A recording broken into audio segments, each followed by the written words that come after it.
It's the Lexus LC500. This car has been receiving rave reviews, and let me start out by saying it has absolutely not disappointed in any way. You probably already know the cliff notes by now, but this is obviously the convertible version, and they make a coupe version as well if you're into that kind of thing. Nearly 500 horsepower from a naturally aspirated 5.0 liter V8. Oh, and boy, is it a masterpiece. Can't wait to show you guys that. Front engine, rear wheel drive as God intended, and boy, is this a striking looking vehicle, especially in this color. This color is called infrared, which I think is a really awesome name given how it looks. This car is interesting to look at pretty much every angle, but let's start with the front. I love these triangle style headlights. How different is that? And then you have the triangle sort of LEDs in the center there. Swoop for the turn signal, and then of course the very iconic at this point Lexus gaping Predator grille. A lot of chrome going on here with this one, even obviously the wheels as well. Not too much to my taste. I don't love those, but I do find them interesting with the contrasting black here with the chrome. Let me give you the side profile shot here. Super sleek and certainly looks better in convertible version with the top down, as you would expect. It looks a little bit weird to me with the top up, but if you're buying one of these, just keep the top down and hope that you're in really good weather. The back, these taillights are something totally different. Interesting silver color, which sort of matches the grille. You have more chrome down here with these fake exhaust finishers, and I don't understand why there's like two going on right here, but still, overall, it's such a attractive looking car, and this thing really breaks necks everywhere I go. People still really tend to gravitate towards this thing. Let's pop in this thing and look, even before we get in, look how special this looks. It's pretty wild. Flush mounted door handles that pop out when you approach the car. So popping in, I had to put the roof up so you guys could actually see in here because the sun is so bright, but it feels like a special place to be. It feels the price point. It feels like an occasion in here. Pretty much leather wrapped everything with this leather wrap stitching on the glove box, all over the dash. Look at these really cool door cards, and they actually light up at night or when it's dark outside. Looks fantastic, looks the business. I love kind of this driver-oriented, block you off from your passenger over here is kind of interesting with the oh shit handle. These seats are nothing short of incredible, really soft leather, ventilated, heated, and one of the really cool things that it does is with the top down, I mean, it will do it anytime, but you can have it blow hot air on your neck. So if you have the top down, it's a little bit of a cool morning, it'll blow hot air. And then of course you could have the heated seat on. It's a really nice touch. It won't blow cold air, but it does have cooled seats. And these are actually some of the best cooled seats that I've used, to be honest. I will say I will knock against it for the infotainment system because it can only be controlled with this touchpad. I'm not a big fan of these things. It's just hard to navigate these menus. And also, unless I'm missing something here, I can only control the heated and cooled seats through this menu system here. There's no button specifically for it. So sometimes you have to go digging for things, like I have to go over here to climate, and if I want the headrest to heat up, I gotta go over here, and then I gotta... So it's not ideal. I don't really love that part. Give me buttons just to do that super quickly. Or at least give me a touchscreen so I could do it quicker. It looks really cool. I like how it kind of continues across the dash, and it's kind of one cohesive piece over here with this pattern that matches the front grille actually over here. Outside of the infotainment being a little bit hard to use with this touchpad, the menu system is pretty easy, and it's like pretty much all other Toyotas. The sound system is really good.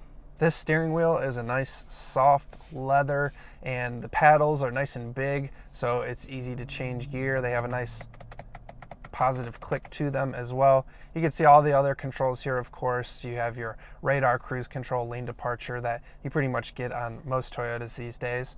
Here's what the gauge cluster looks like. Changes to look differently when you go into Sport Plus setting. TAC gets nice and big. Really simple, I like it. It is digital, of course, with everything that's going on. There is a physical bezel in front of it, but as I give it some revs, you can see it's a digital gauge. And one last thing before we take this thing for a spin, rather comical to me, when I first received the car, of course, the first thing I wanted to do was put the roof down because it's sunny and it's convertible, and I could not figure out how to do it. I looked all over these buttons. I looked up here. I thought for sure it would be up here. No, it's actually in this little hidden compartment right here, which I had to literally Google how to do this. And then I finally found the switch to put the roof down.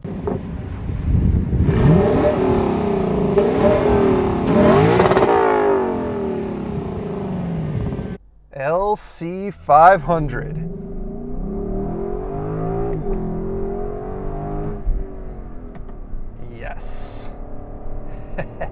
What I love about this car, there are many things to love about this car, and we will get into every single one of them, but one of the best things about it is that it knows exactly what it is, and it isn't trying to be something that it's not. There are so many cars these days that are not made to be either sports cars or something else, and yet the engineers try and make them into one, and to be honest, sometimes they kind of just ruin them. Sometimes you have a car that was never meant to be a sports car and they just make it ridiculously stiff and harsh and say, oh, it's like super sporty now. That is not the case with this car. This car is a personal luxury coupe or convertible in this specific instance, and it does that so well. It is comfortable, quiet, and fast. That's what you want in a personal luxury coupe, right? And the whole comfort thing is definitely what this is geared more towards. Now, don't get me wrong. Obviously, as you can see here, we are going along quite quickly. And I should add, I'm having quite a fun time doing it. So that's not to say that this car doesn't have sportiness or fun characteristics to it, but it is first and foremost a little more on the luxury side, and that's not a bad thing. Now, this is, of course, the convertible version, so maybe the coupe version is a little different, and I would like to have a go in that one. But either way, you're getting this incredible 5-liter V8, which is really the party piece to this car. If that wasn't completely apparent right off the bat, this engine is a masterpiece. And I can't believe it's Toyota and Lexus carrying the torch for the V8 naturally aspirated engine. It reminds me a lot in character to the V8 that was in my ISF. And that makes sense because they're actually related. This has been heavily modified since then, but it's still kind of the same basic layout, the same basic, you know, that ISF V8 was basically the grandparent to this engine, or maybe the parent to this engine. Maybe it's not that far removed, but man, it's got grunt, it's got torque, it sounds amazing on the upshifts. When you're at full song, it cracks.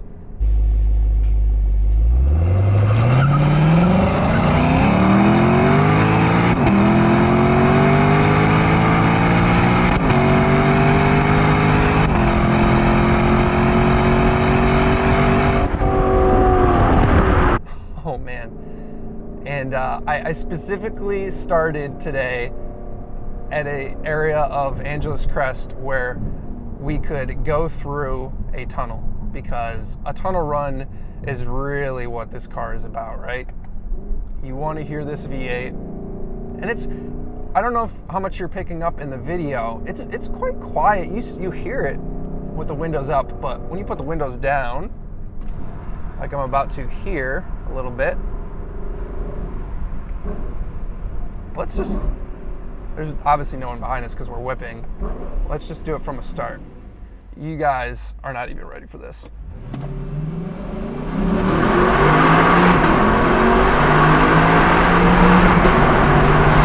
Oh my God. Oh my God, is this engine amazing. Oh, this car, let me put the windows up. This is just one of those lasting pieces of time. And okay, maybe the styling will age kind of weird. It is a little bit wonky looking. I happen to kind of like it. I'm not sure how that's going to age, but I can tell you what is going to age amazing with this car is this engine.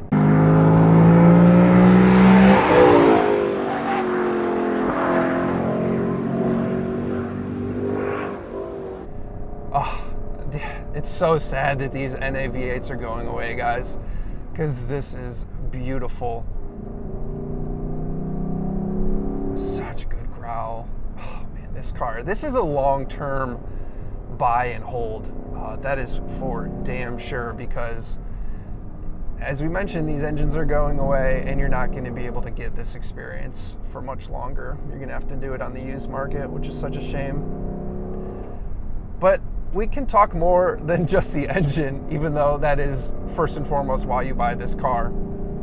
It's mated to a 10-speed gearbox, which is a really, really good gearbox. Quick shifts, mostly does what you want it to do. Unfortunately, I've had some instances around town, and I think it might have had to do with just the fact that the gearbox was cold and the fluid wasn't up to temperature, but sometimes it like wouldn't hold a gear when I would tell it to, and that gets a little bit frustrating, but it hasn't done that out here. And it might depend what mode you're in as well. I'm in Sport Plus now, and it hasn't disobeyed me yet, and that's important. And crucially, it's extremely comfortable and like shifts easy at low speed, because that's one problem that some sports cars have, is that at low speed they get a little jerky because their transmissions are so geared, no pun intended, towards performance that they kind of lose a lot when it comes to cyclist here. They lose a lot when it comes to comfort around town because they're so jerky when trying to shift, but not this one at all. Really great transmission. Obviously 10 gears is a ton. Hello, Mr. GT4. But listen to this. Just oh man. Sorry, I know I keep going on about the engine, but it's so good. Now the handling. Brakes are good. Nice firm pedal, and it's not one of those brakes where you get everything up front and then it just falls away. You can get deep into the brake pedal and it brakes more and more. The steering is accurate yet numb. There's not a lot of feel going on, admittedly, but this is a GT car. This is not your Porsche. This is not your ultra sports car. I think it's acceptable. It's good and accurate. There is quite a bit of body roll I'm noticing. It sort of leans over in the corner, and this is even in the sporty suspension setting. It has adaptive dampers, as you would expect with basically every other car these days. And normally I roll around in the comfort setting pretty much always on adaptive damper cars, because usually even the most aggressive setting is too much for the street. Now, we're on Upper Big Tahunga and the pavement is really good, but what I'm getting to is that even in this car, it's so comfort oriented that in the most aggressive setting in Sport Plus, it is just fine. It's super comfy. So you can go Sport Plus without any issue. Love that low end torque. I do notice a little bit of it being not quite as fast as it was at sea level. Where I live in Venice, obviously, is sea level because I'm right at the ocean. And as I get up here in the canyons with a little of elevation, you do have a little bit of power loss in naturally aspirated engines. I notice it in my GT4 too every time I come up here. And this engine is no exception, but it's by no means slow up here. Still very fast. And even though this car has a lot of body roll, the suspension is soft, you can still whip this thing around And it does feel heavy. I will say that. It feels its weight. It is a big girl. She's a big girl, especially with the convertible. She's a big girl. But she dances. She will dance. She was a ballerina in her younger years, but she's put on a few pounds, but she still can move. Wow, wow, wow, wow, wow. Yeah, so I'm gonna slow down a little bit here. I've proved to you that this car can whip, and it has a good personality to do both the comfort and the fun. But it is first and foremost a comfortable car. It is something that I would absolutely love to right now just drive across the country in, because it's so comfortable. The suspension soaks up all the bumps. These seats are absolutely incredible. You know, the design in here, I just feel like I'm in a luxury vehicle. And the other thing about a personal luxury coupe is that when it comes to the engine, it needs to be powerful, of course, because, you know, if you want to blitz the highway, you want big power and passing power. And this engine has that, but it also has to have character, in my opinion, to be a good personal luxury coupe. And this engine has character in spades. So really, this is just something that you just want to get in and put miles on. If you have the money, and if you do a lot of driving, a lot of highway driving, or really any driving, you don't have kids, or maybe you're older and your kids are grown, you don't need back seats. Whew, this is a friggin' awesome car, man. Because your wife will love it, or significant other, whoever they may be, because it's comfortable, first and foremost, and luxurious. But you still get to have fun because it's got this amazing V8 engine.